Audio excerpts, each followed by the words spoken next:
In male urethra carries, mail में जो है यूरेथ्रा क्या कैरी करता है? तो पहला ऑप्शन दिया, क्या यूरिन को कैरी करता है, या फिर सिर्फ स्पर्म को कैरी करता है, या फिर इन दोनों को कैरी करता है, या फिर इन समय से किसी भी चीज को वो कैरी नहीं करता। तो अगर मेल और फीमेल की डिफरेंस की बात करें तो यहाँ पे हमें एक डिफरेंस मिल गया कि मेल में जो यूरेथ्रा होता है वो यूरिन को भी कैरी करता है और स्पर्म को, दोनों को कैरी करता। बट इन फीमेल में जो है इन दोनों की ओपनिंग जो होती है बॉडी में अलग अलग तरीके से होती है और अलग अलग ऑर्गन्स इनकी ओपनिंग में मदद करते हैं। बट मेल में यूरेथ्रा ही क्या करता है, ये यूरिन को भी कैरी करता है और स्पर्म मतलब इन दोनों को ही कैरी करता है। So the correct answer is C. A flower having both male and female reproductive part are terms as, एक ऐसा फ्लावर है जिसमें मेल भी है और फीमेल मतलब दोनों ही रिप्रोडक्टिव पार्ट है, उसे हम क्या कहेंगे?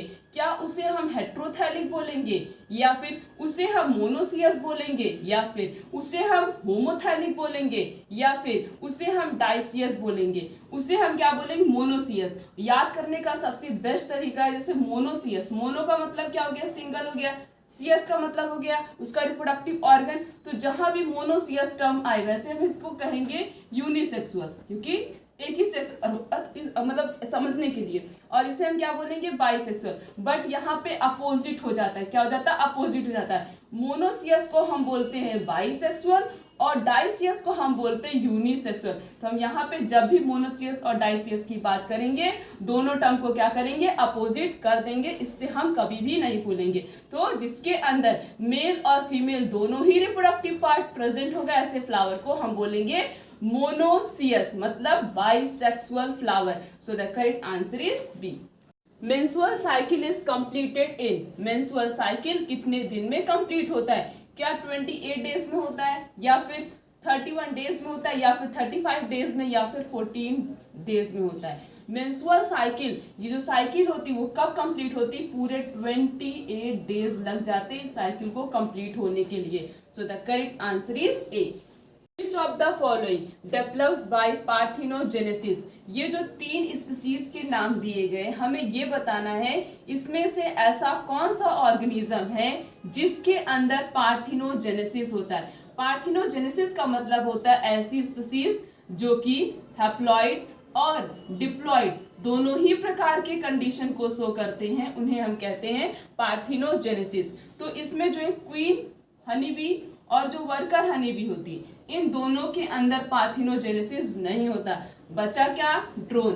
ड्रोन एक प्रकार का ऐसा हनी बी है जिसके अंदर पार्थिनोजेनेसिस होता है। So the correct answer is ए। जो है वेजिटेटिव प्रोपोगेशन के टाइप्स है, हमें ये बताना है कि इन चारों में से ऐसा कौन सा टाइप है, ऐसा कौन सा वेजिटेटिव प्रोपोगेशन का टाइप है जो कि बैम्बू प्लांट में देखा जाता है। क्या ऑफसेट होता है, या फिर ऑफस्प्रिंग, या फिर सकर, या फिर राइजोम? तो बैम्बू के अंदर जो है किस टाइप का वेजिटेटिव प्रोपोगेशन होता है? That is sucker. So the correct answer is C. Male and female are present on different plant, male और फीमेल दोनों ही अलग अलग प्लांट में प्रेजेंट है, तो उन्हें हम बोलते हैं dioecious condition. To ensure xenogamy in, हमें बताना है कि इन 3 में से ऐसा कौन सा प्लांट है जिसके अंदर जीनोगैमी होता है और मेल और फीमेल दोनों अलग अलग प्लांट में प्रेजेंट है। तो जीनोगैमी का मतलब होता है जब 2 अलग अलग स्पीसीज के बीच में फ्यूजन होता है, फर्टिलाइजेशन होता है, मतलब पॉलिनेशन मतलब पॉलिन का ट्रांसफर होता है, उसे हम कहते हैं जीनोगैमी। क्या पपाया में होता है, या फिर बॉटल गार्ड में, या फिर मेज में? तो पपाया ही एक ऐसी स्पीसीज है इन 2 में से जिसके अंदर मेल और फीमेल दोनों ही उसका अलग अलग प्लांट पे प्रेजेंट होता है, साथ साथ में उनके अंदर जीनोगैमी भी होता है। So the correct answer is A. Plant with ovaries having only one or a few ovule are generally pollinated by, एक ऐसा प्लांट है जिसकी ओवरी में जो है एक या फिर उससे ज्यादा क्या प्रेजेंट है? ओव्यूल प्रेजेंट है। उस प्लांट के अंदर किस टाइप का पॉलिनेशन होगा? एनसीईआरटी में बिल्कुल लाइन टू लाइन यही चीज दी गई है और ये क्वेश्चन कई बार पूछा जा चुका है। क्या उनके अंदर बीस्ट के हेल्प से पॉलिनेशन होगा, या फिर बटरफ्लाई पॉलिनेशन करेंगे, या फिर बर्ड्स, या फिर विंड की हेल्प से? तो प्लांट जिनके पास इनकी ओव्यूल्स में, ओवरी में जो है एक ही ओव्यूल प्रेजेंट होगा, उनके अंदर जो है विंड पॉलिनेशन होता है। So the correct answer is D.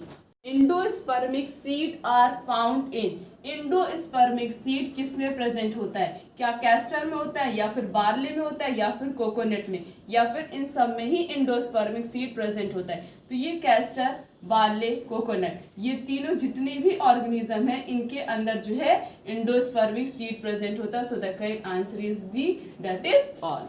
Persistence nucleus is called as dash and is found in, persistence nucleus को क्या कहते हैं और वो किस में प्रेजेंट होता है? persistent nucleus is known as perisperm और उसका एग्जाम्पल क्या होता है? Black pepper. So the correct answer is A. Polyembryony commonly occur in, polyembryony जो है इन चार में से ऐसा कौन सा ऑर्गेनिज्म है जिसके अंदर होता है? पॉली का मतलब होता है मेनी, एम्ब्रियोनी का मतलब एम्ब्रियो। तो इन चार में से ऐसा कौन सा फ्रूट है जिसके अंदर पॉली एम्ब्रियोनी मतलब एक से ज्यादा एम्ब्रियो प्रेजेंट होता है? क्या बनाना में होता है? बनाना में नहीं होता, टोमेटो में भी नहीं होता, पोटैटो में भी नहीं होता, बट सिट्रस एक ऐसा फ्रूट है जिसके अंदर जो है poly embryony type of condition देखने को मिलती। सो the correct answer is D. The stamen represent, first option is microspongia, second is male gametophyte, third is male gametes and fourth is microsporophylls. stamen को जो है microsporophylls बोला जाता है। So the correct answer is D.